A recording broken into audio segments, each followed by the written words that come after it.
At the start of the movie, a group of kids venture into a forbidden cave to conduct research. 10 minutes later, they notice something horrifying, so one of the girls decides to get out and call for help. Surprisingly, when she reaches the top, she finds out that Earth has completely changed. There are massive rock formations, sandstorms are wreaking havoc everywhere, and even a spaceship is seen in the vicinity. This implies that somehow, over 1,000 years have passed outside the cave while they've been inside. The movie then flashes back to how it all started. Archaeology professor Hopper, along with his dog Boss, are searching nearby the isolated system of caves. They come across a van which apparently belonged to the 70s. It turns out Hopper is searching for a group of hippies that went missing decades ago, and the minivan belonged to them. They're probably out eating sandwiches and hunting ghosts. As the search continues, Boss starts barking as if he has sensed something and wants to go home immediately. However, disregarding his wishes, Hopper enters one of the caves and discovers a strange cowboy frozen in time.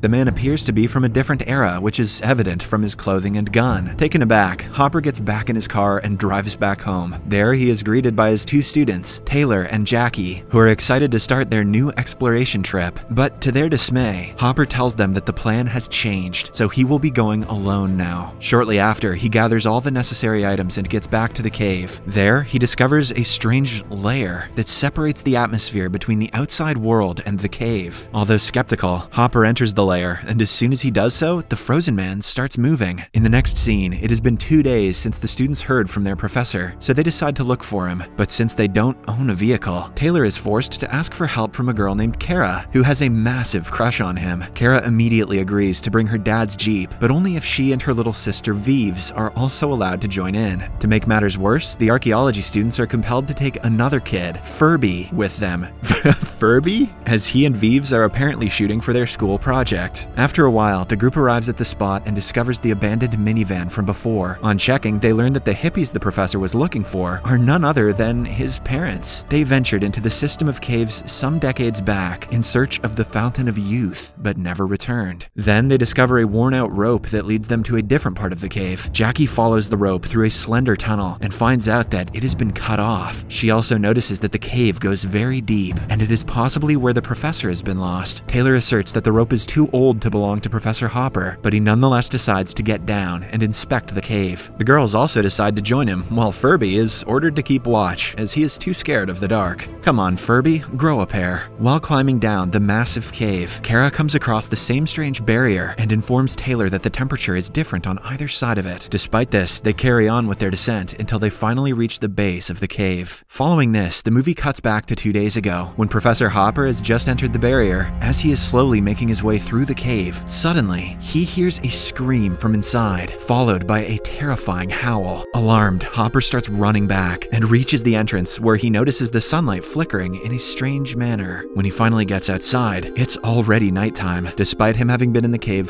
for merely 2 minutes. He then hurries to his truck but finds that it has been covered by overgrown plants. In fact, the whole area, which was once a desert, has been covered by dense forest, implying that decades have passed since Hopper entered the mysterious cave. Shortly after, he comes across Kara's dilapidated Jeep and Taylor's backpack, so he decides to get back into the cave to look for them. Back in the present, the group explores the cave until they hear the same terrifying howl that Hopper heard earlier. Scared that something is lurking in the dark, they decide to abandon their mission and head home. Jackie goes first, and as she is climbing, the rope is suddenly cut, causing her to fall from a decent height. As a result, she fractures her leg, while Taylor, who is trying to save her, breaks his arm. Then, Taylor tries to check on the second rope, but surprisingly, it has been cut as well. With this, they deduce that Furby has been messing around with them. An angry Taylor tries calling him from the radio, but the boy doesn't reply. By this time, the group has started panicking, and as they are brainstorming ideas to get out of the cave, a loud thud is heard in the background. It appears as if something fell from above. Scared, Taylor again tries to make contact via the radio, and this time a muffled voice replies, "Help me." Taylor asks about the man's identity, and to everyone's horror, it turns out to be Furby. When I was a kid, Furbies scared the shit out of me too. Left with no options, the group decides to venture further into the tunnel until they come across a place where the sky is visible. Surprisingly, just like Hopper had witnessed earlier, the sun keeps flickering continuously, as if day is turning into night in the fraction of a second. But despite this, the genius Taylor believes that Furby is playing another prank on them with his flashlight. Oh, okay, Taylor, sure, buddy. However, to their horror, when they continue inspecting the place, they find Furby lying dead on the side. His Taylor's neck has been broken, and some nasty marks are visible on his face. The sight devastates the group, and they start fearing that someone is after them. When Taylor finds Furby's cut-off rope, they become sure of it. Fortunately, the group finds the little boy's GoPro still in working condition and decides to check what caused his demise. In the video, Furby is waiting for the group to return for days, but to no avail. He tries everything, calling them through the radio, screaming through every hole in the cave, and even throwing rocks for a hint, but never gets any response. When he gets bored, he wanders through the nearby area and comes across the hippies' minivan from the 70s, which has a journal inside of it. The journal mentions that the mysterious cave contains a fountain of youth, which can miraculously heal people or even bring the dead back to life. And this is the reason why Hopper's parents went into the cave, as his mom was suffering from a rare form of cancer. A few more days pass by and Furby has exhausted all his food and water supply. Assuming that his friends are dead, he decides to leave the place, but for that, he needs the Jeep keys from Taylor. Hence, he decides to climb down into the cave and retrieve them himself. But when he crosses the mysterious barrier, he notices the sky changing rapidly. Before he can make sense of the phenomenon, the rope snaps automatically, resulting in a deadly fall. This is the thud the group heard earlier. Once inside the cave, the radio starts working, so an injured Furby tries calling out for help, but unfortunately, this only draws the attention of some man-eaters, who arrive there and kill him mercilessly. The footage leaves the group in a state of shock, confusion, and sadness. They're perplexed as to how Furby spent days outside, while it has only been 30 minutes for them inside the cave. Now the group is desperate to get out of the place. Since Kara is the only one who is fit and not injured, she is tasked with free climbing her way out of the massive cave. Before leaving, Taylor hands her a beacon so that she can alert the authorities as soon as she gets a signal. After a bit of a struggle, Kara finally gets out of the cave, but what she notices leaves her dumbfounded. The area, which was once covered with dense green forest, has turned into an uninhabitable barren land, with sandstorms brewing in the distance. The oxygen supply is also very low, because of which Kara keeps on coughing. Scared, she climbs up to a rock and tries to get a signal on the beacon. As expected, Kara does not get any signal, but she notices a strange spaceship-like object floating in the distance, indicating that the time has moved on by several millennia. When she gets back into the cave, Taylor and the others are upset that she didn't even try. It turns out that while Kara was outside for a whole 30 minutes, only a few seconds have passed for the group inside the cave. Enraged that her efforts are not being appreciated, Kara shows her camera, which verifies her claim that she did in fact go outside. In the video, the strange deserted world and the massive sandstorms are all visible. Finally, Taylor deduces that, for some reason, the time inside the cave is slowed down, and every time the sun flickers, it means that one day has passed. Finally, about time these noobs figured that out. He adds that this is the reason why the ropes were being cut off, as the friction over the years made them fragile. Oh, I hadn't figured that out. Hearing all this, Vives decides to rewatch Furby's footage once again, and when she does, she discovers something shocking. In one of the frames, the sky is changing its color, with the dark sky being the winter and the light one summer. This concludes that every second inside the cave is not a day outside, but in fact, an entire year. The revelation terrifies the group, and they become even more desperate to escape. Once Kara gains her energy back, she again attempts to get out of the cave, but just then, a futuristic-looking ladder is thrown in out of nowhere. Then, a giant alien-like figure starts climbing down, prompting everyone to back off. When the alien reaches the cave, suddenly, a barbaric man-eater attacks him. A fight ensues between the two, but the giant alien easily subdues and ties up the man-eater with a high-end electronic device. Then he starts going after the group, causing them to flee in terror. After a while, Taylor and the gang arrive at a mysterious place where a group of man-eaters are devouring their recent victim. It appears to be the same cowboy from the start of the movie. Unfortunately, the man-eaters notice the humans and begin chasing after them. In order to buy others time to flee, Taylor makes the ultimate sacrifice and fights the beasts alone. Sadly, he is of no match, and the man-eaters brutally finish him off. Once they leave the place to chase after the others, Kara sneaks inside and is devastated to see Taylor laying dead. As she weeps in despair, the giant alien approaches the two and drags Taylor to a small pool of water, which appears to be the Fountain of Youth. Lo and behold, he comes back to life, and the myth which was always laughed at by others turns out to be real. But before the group can rejoice, the man-eaters return and start attacking the giant. This time they outnumber him and even manage to take his helmet off, which leaves the giant gasping for air. Luckily, before he can be finished off, Kara and Taylor help him out and eventually trap the man-eaters with his equipment. After the altercation, the couple tries to help the giant up to his feet, but they fail. It appears as if the oxygen inside the Earth's atmosphere is poisonous for him, causing his internal organs to fail. At the same time, Vives and Jackie also arrive there and notice the devastation lying around. Before dying, the giant displays a news report about the group's disappearance science from several millennia ago. He also shows them many other clips which indicate that the living conditions on Earth have become uninhabitable, so the humans have left for another planet. A special spaceship called the Ark is responsible for transporting the humans, and it is the same object that Kara had seen earlier. After providing all this information, the giant passes away. In the next scene, as Taylor searches the cave for more clues, he suddenly comes across Professor Hopper lying injured on the floor, but what he sees next shocks him to the core. In front of him are several other layers of time, which move at even slower rates. In the first layer, Hopper's parents are frozen, while in deeper layers, several prehistoric men are fighting one another to seize the Fountain of Youth. Hopper then explains that the whole system of caves is designed to keep humans out and other organisms from using the Fountain of Youth. Taylor tries to escort him back to safety, but Hopper insists on staying there. Shortly after, Taylor returns back to his group and puts the dead Furby into the Fountain of Youth. Jackie also heals her injured leg there, but just as they are about to leave, the barbarians again surround them. With nowhere to go, the group decides to use the high-tech ladder from the alien. Kara goes first, but when she reaches the top, she finds out that the entrance has been filled with water. Suddenly, a creature yanks her up, much to the horror of the remaining group. Now, Taylor and the others are in a perilous situation. If they go up, the creatures will kill them, but if they back down, the barbarians will eat them. A few seconds later, a fully transformed Kara returns to the cave and pulls everyone with a high-tech rope. A while later, she also pulls Furby, Professor Hopper, and his parents. It turns out that the creatures that pulled Kara earlier are actually human beings that evolved with the change of time. And despite Kara having been gone for mere seconds in the cave, she in fact lived several years outside. In the final scene, the group is brought to the Ark, which is on its course to look for a new planet to live in. The Ark is being controlled by evolved creatures who speak a completely different language. The movie ends as the spaceship blasts into space, leaving the blue planet behind